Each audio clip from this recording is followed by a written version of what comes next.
The Penny SafeHouse HS260 wireless smoke sensor is very easy to use and install because it does not require any cables, using a wireless communication with 433 MHz frequency signals.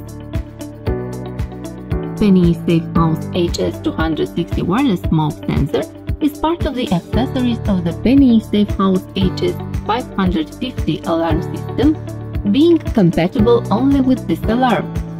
Penny SafeHouse HS260 has the role of detecting smoke in the protected space. In case of alarm, it will send a signal to the central unit, but it will also produce a sound of up to 80 decibels.